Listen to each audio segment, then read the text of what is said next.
Ukraine Defense Contact Group at Ramstein Air Base, Germany. Ukraine, and is there a danger of a lag? Greenland if ordered to do so.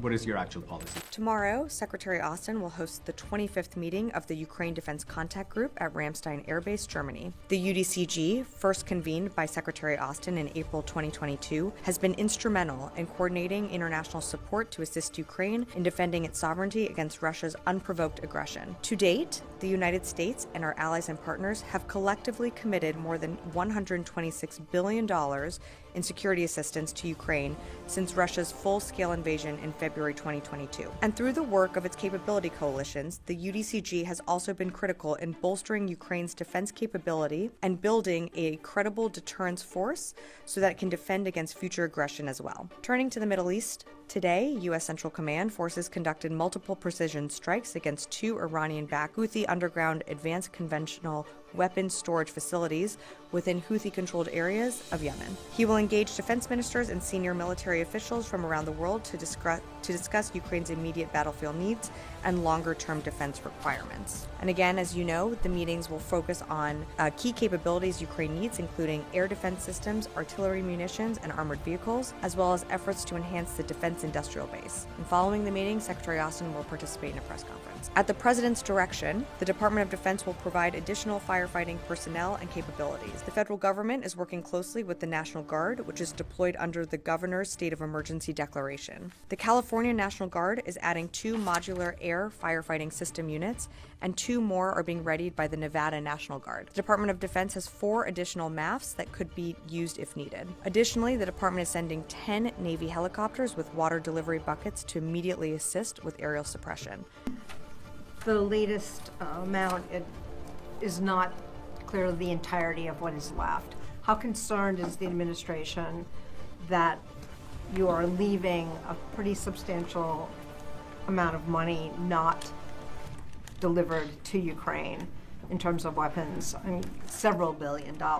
And do you think that those weapons will eventually get to Ukraine, and is there a danger of a lag? So on Ukraine, as you mentioned, there will be a few $1 billion in authority left for the incoming administration to decide what they decide to do with that remaining authority.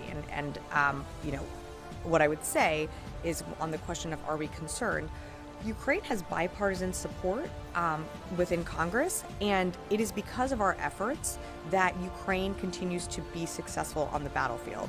And you know this, back in February 2022, when Russia invaded Ukraine, many pundits thought that Ukraine would fall, immediately. And it is because of this administration's way forward and the commitment of the Ukrainians and their courage and fighting on the battlefield that they continue to survive. But they do that with the support of the United States and other allied countries and coalitions through the Ukraine Defense Contact Group. Does the Pentagon have military plans to invade Greenland if ordered to do so? Yeah, I thought I'd get a question on this. Appreciate it. Look, I saw the comments. I'm certainly not going to get into hypotheticals. I think that's for the incoming administration to speak to.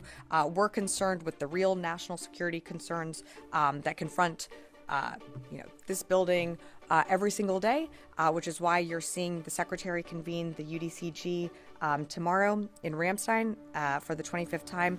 We're going to continue to keep our eye on the ball and focus when it comes to Ukraine, when it comes to what we're doing in the Middle East to support Israel, and also continuing to push for a ceasefire in Gaza. And then, while we only have limited amount of days left in this administration, we're certainly keeping an eye on our pacing challenge in the Indo-Pacific. Yesterday, DOJ filed a motion to stop the plea deals for 4 of the detainees in Guantanamo Bay. Obviously, you can't talk about it because it's ongoing litigation, but what is the administration's policy on Guantanamo Bay? Do you want to close Guantanamo Bay, or what is your actual policy on Gitmo? I think the president has been pretty clear that, and what you've seen over the past few months is more detainees, leaving Guantanamo Bay. But again, when it comes to this specific appeal, there's a process, and that we are going through with the appeals process, and because of that, these individuals are going to stay there for the foreseeable future. But look, I think every administration has made a concerted effort to try and get detainees out of Guantanamo Bay and slowly close that facility. These things take time, and as early as this week, you saw us, make an announcement about other detainees being transferred to other countries. So when it comes to the appeal, I'm just going to have to leave it.